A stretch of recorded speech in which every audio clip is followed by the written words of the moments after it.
सभी दोस्तों को सत श्री अकाल, नमस्कार दोस्तों। आज आप जानेंगे हमारे फिटनेस कोच सरदार धर्मजीत सिंह की डाइट के बारे में। वो 70 साल की उम्र के हो चुके हैं और आज भी लड़कों का मुकाबला करते हैं। हम देखते हैं कि वो सुबह से लेकर शाम तक एनर्जी से भरपूर रहते हैं। आज हमारे साथ साथ आप भी जानेंगे वो सुबह से लेकर शाम तक अपनी डाइट कैसे लेते हैं और अपने खाने को किस तरह जिंदा रखते हैं, ताकि हम भी आसानी से उन बातों को फॉलो करके अपने आप को उनकी तरह फिट और तंदुरुस्त रख सकें। आओ जानते हैं उनकी डाइट के बारे में उन्हीं की जुबानी।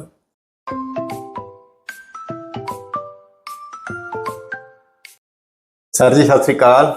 सत श्री अकाल रमजीत सिंह जी। सर जी, आप आज हमें अपनी सुबह से लेकर शाम तक की डाइट के बारे में विस्तार से बताएं। जी देखिए, मेरी जो सुबह से शाम तक की डाइट है बड़ी सिंपल है, कोई उसमें ज़्यादा तामझाम नहीं है। जब मैंने इन चीज़ों को समझा था तो मैंने डाइट को चेंज किया। तो शुरू में मेरे को लगा था कि थोड़ी मुश्किल है, शायद मैं कर नहीं पाऊँगा, लेकिन जब किया तो बड़ी आसान लगी। तो अब तो ऐसी एक रूटीन बन गई है कि मैं दावे से कह सकता हूँ कि जो भी इंसान इस डाइट को फॉलो करता है ना, तो वो स्वस्थ तो होना ही होना है। दूसरा, उसका रसोई में जो टाइम लगने वाला है वो उसका आधा रह जाता है जी।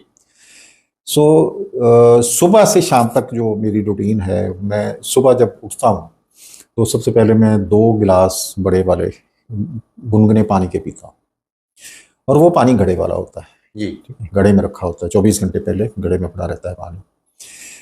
और पानी पीने के बाद लगभग 10-15 मिनट बाद फिर फ्रेश होता हूँ। फ्रेश होने के बाद जो फर्स्ट डाइट है मेरी, मैं सैर के लिए निकलता हूँ। रास्ते में मेरे को मिल जाते हैं पौधे जिनके पत्ते मैंने लेने होते हैं।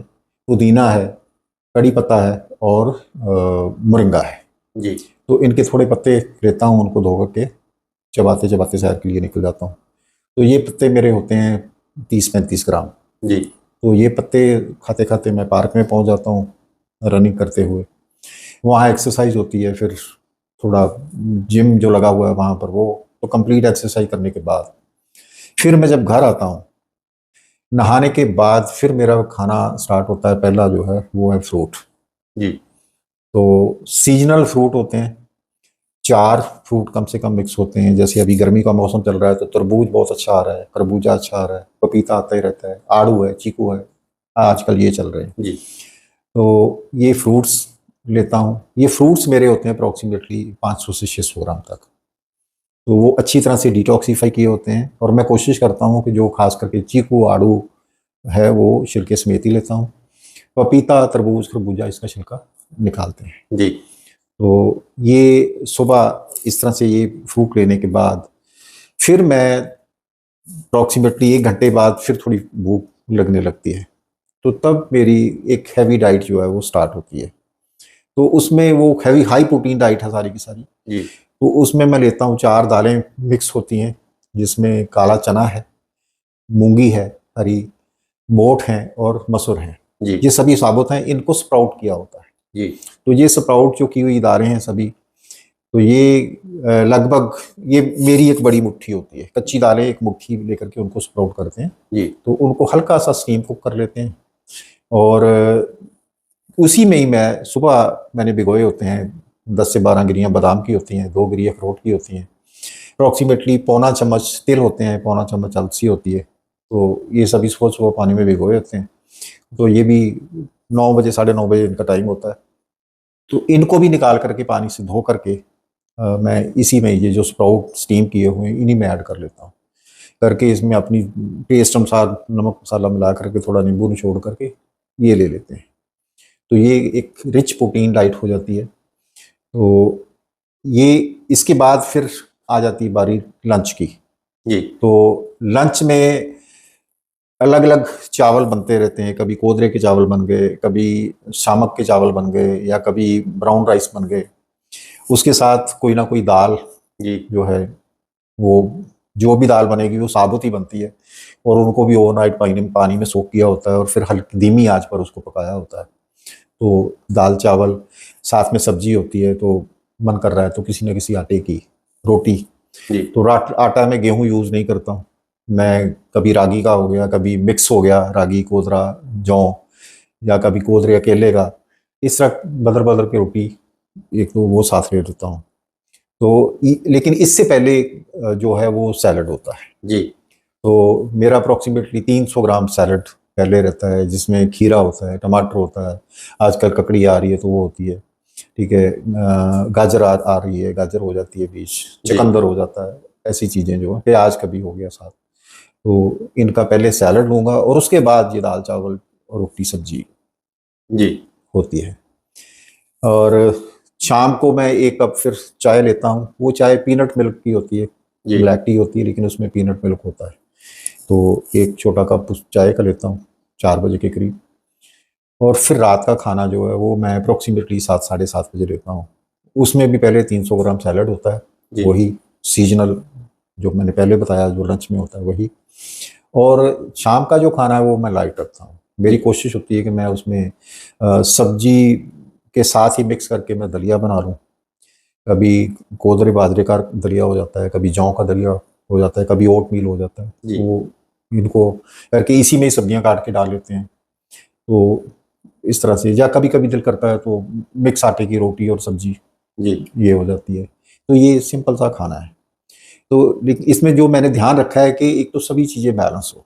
जी तो अगर मैं सुबह पर्याप्त रूप में फ्रूट ले रहा हूँ तो वहाँ से मेरे को विटामिन प्रॉपरली आ रहे हैं। उसके बाद मैं प्रोटीन डाइट ले रहा हूँ, जी क्योंकि विटामिन जो है वो प्रोटीन को प्रोसेस होने में भी मदद करते हैं। तो ये एक स्मार्ट डाइट हो जाती है। तो प्रोटीन आसानी से अब्जॉर्व होता है, उससे आसानी से अमीनो एसिड में टूटता है। जी तो ये मैं थोड़ा सा इसका ध्यान रखता हूँ, तो वो बैलेंस भी हो गया। विटामिन के बाद मैंने प्रोटीन वाली डाइट ली है। उसी में गुड फैट्स भी आ जाती हैं, क्योंकि तेल अलसी भी है उसमें, बादाम में भी तेल होता है, अखरोट में भी होता है। जी तो गुड फैट्स भी आ जाती हैं उसमें।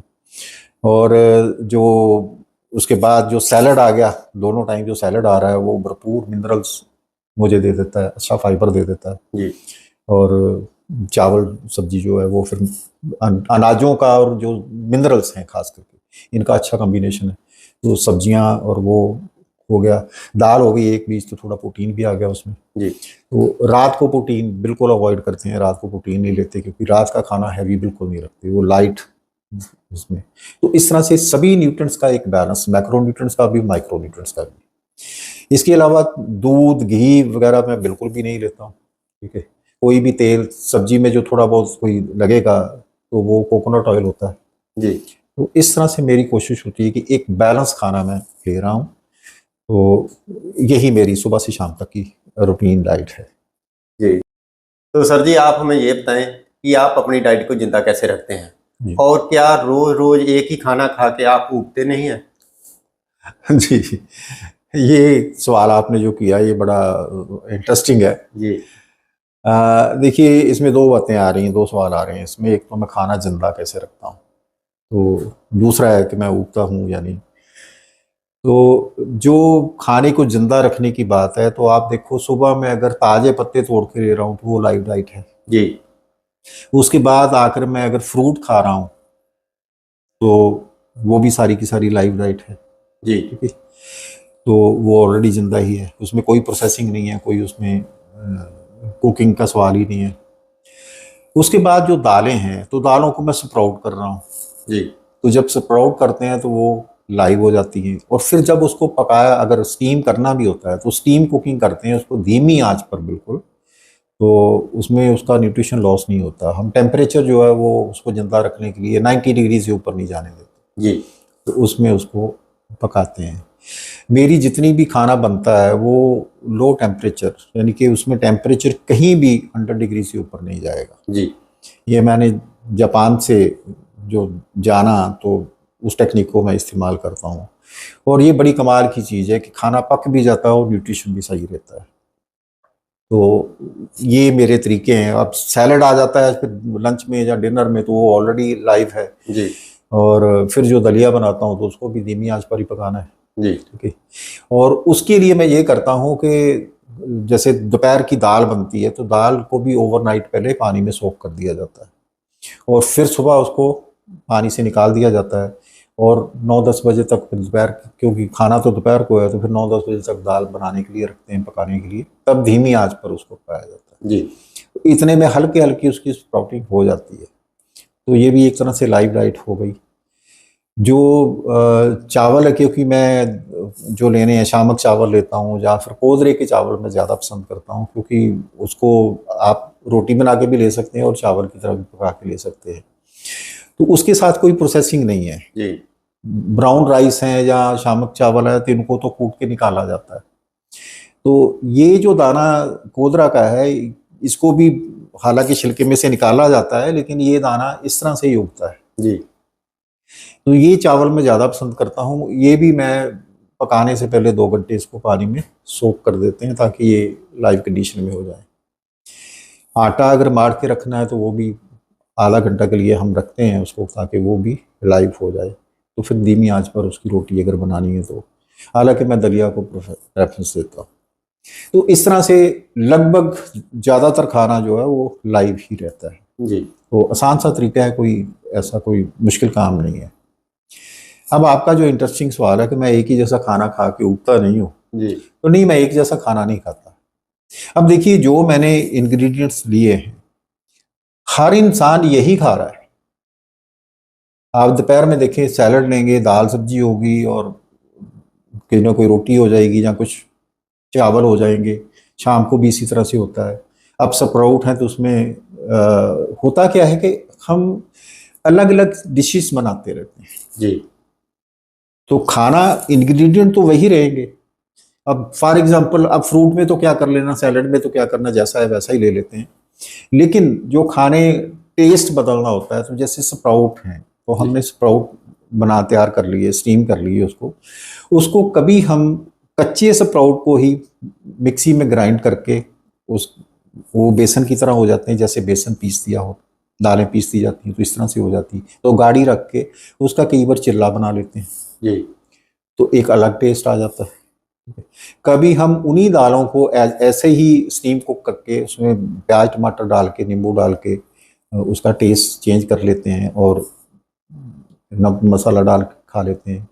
कभी कभी मैं ऐसा करता हूँ कि उसमें थोड़ा मूंगफली का दूध ऐड करके तो उसमें थोड़ा गुड़ डाल देता हूँ और उसको मिक्सी में ग्राइंड कर देता हूँ, उसकी स्मूदी बना देता हूँ। जी तो टेस्ट अलग हो जाता है। जी तो हम टेस्ट बर्ड को भी खुश रखते हैं, तो चेंज करके ऐसे लेते रहते हैं, तो उबने का सवाल ही नहीं है। हमारे खाने में वही इंग्रेडिएंट तो वही रहते हैं, वही दालें, वही सब्जी, वही अनाज हैं, वही फल है, वही सब्जियां हैं। जिस तरह से पहले हम अलग अलग डिशेस बना के लेते रहते हैं, इनकी भी अलग अलग डिशेस बन जाती हैं जी और उसी तरह से आप इंजॉय उसको करते हैं। सो दलिया है तो मैं दलिया बनाता हूँ, तो दलिया भी अलग अलग चीज़ों का बन जाता है। उसमें आप दलिया का जो, जैसे मान लीजिए आज मैंने बाजरा का दलिया खाया है, तो कल मैंने कोदरा का दलिया अगले दिन खाया है, तो फिर मैंने जौ का दलिया खाया है। जी तो इस तरह करके बदलते रहते हैं। जब बदल देते हैं तो टेस्ट भी बदल जाता है। फिर उसी में सब्जी जब आप ऐड कोई और कर देते हैं, रोज सब्जी चेंज कर देते हैं, तो टेस्ट चेंज हो जाता है। जी सो मन ऊबने का तो सवाल ही नहीं है। सो इसमें भी वैरायटी है। सिर्फ हमें क्या है कि जब भी हम एक डाइट की बात करते हैं ना, आम जो हम किसी डाइटिशियन के पास जाते हैं तो वो कहता है कि अच्छा ये पर्टिकुलर डाइट खानी है, तो उसको ये नहीं पता होता कि इसकी वैरायटी कैसे बना सकते हैं। तो एक तरह का खाना उबला हुआ या किसी तरह का वो आदमी कब तक खाएगा भाई। जी तो निस्संदेह वो 2-4 दिन खा के उब जाता है, फिर कहता है छोड़िए डाइट वाइट हमसे नहीं होती। जी लेकिन अगर डाइट को हम बैलेंस भी कर लें, एक बैलेंस न्यूट्रिशन वाला भी कर लें और उसको लाइव भी करें और उसमें वैरायटी ले आए, अलग अलग डिशेस बनानी स्टार्ट कर लें। अब डिशेस बनाने में सवाल मुश्किल क्या है भाई, नीचे टेम्परेचर देना है तो उसको कंट्रोल कर लो, हाई टेम्परेचर मत ले जाओ, जी लो टेम्परेचर पर उसको पका लो। तो आजकल तो मैं कहता हूँ कितना आसान हो गया है। बर्तन ऐसे आ चुके हैं, जैसे क्वीन कुकवेयर करके बर्तन आते हैं, तो मैं उन्हीं का इस्तेमाल करता हूँ। तो उसमें ऑलरेडी 2 टेक्नोलॉजी हैं लगी हुई। एक तो टेम्परेचर ऑप्टिमाइज हो जाता है, उसमें पूरा बर्तन खाने को पकाता है, तो कड़छी वड़छी चलाने का झंझट ही नहीं है। दूसरा उसमें वाइटालॉक टेक्नोलॉजी है, तो वो वाइपोरेट नहीं होने देता न्यूट्रिशन को। जी अब उनका इस्तेमाल किया और उसमें खाना कुक करने के लिए रखा, और नीचे हम इंडक्शन प्लेट का इस्तेमाल कर लेते हैं, तो वहाँ टेम्परेचर ऑलरेडी कंट्रोल हो जाता है। जी ठीक है, रखा उस पर और छुट्टी, टाइमर लगाया और आप जो करना है करते रहो, फ्री हो जाओ। सो बहुत सारी इस तरह से अलग अलग खाने की वैरायटियां बना के हम आजकल नई टेक्नोलॉजी का इस्तेमाल करके, हमने ये थोड़ी है कि वो जंगल के दौर में पहुंच जाना है, नहीं। वो तब हम अभी एडवांस नहीं हुए थे, अब एडवांस हो चुके हैं, तो समझदार इंसान बनाया भगवान ने हमें, तो हम उसका फायदा उठाएं ना। जी दिमाग को इस तरफ लगा रहे हैं कि खाना जिंदा भी रह जाए, न्यूट्रिशन भी बैलेंस हो जाए और टेस्टी भी हो जाए। जी तो सो ऊबने का कभी भी सवाल नहीं है, तो बढ़िया एंजॉय करते हैं हम खाने उसको। जी। तो सर जी, बहुत ही बढ़िया जानकारी दी आपने। इतनी बढ़िया जानकारी देने के लिए आपका बहुत धन्यवाद। सत श्री अकाल। आपका भी बहुत बहुत धन्यवाद। सत श्री अकाल। सो दोस्तों, आज आपने जाना हमारे फिटनेस कोच सरदार धर्मजीत सिंह की डाइट के बारे में। आओ हम भी इस डाइट को फॉलो करें और अपनी तंदुरुस्ती का सफर शुरू करें। इस तरह की जानकारी से भरपूर और वीडियो देखने के लिए हमारे चैनल को सब्सक्राइब करें, बेल आइकन दबा लें ताकि आने वाली वीडियो की नोटिफिकेशन आप तक पहुंचती रहे। आज की जानकारी आपको अच्छी लगी हो, वीडियो को लाइक करें, शेयर करें, कमेंट करें। मिलते हैं नई वीडियो में नई जानकारी के साथ। तब तक मुझे दे इजाजत। सत श्री अकाल। नमस्कार।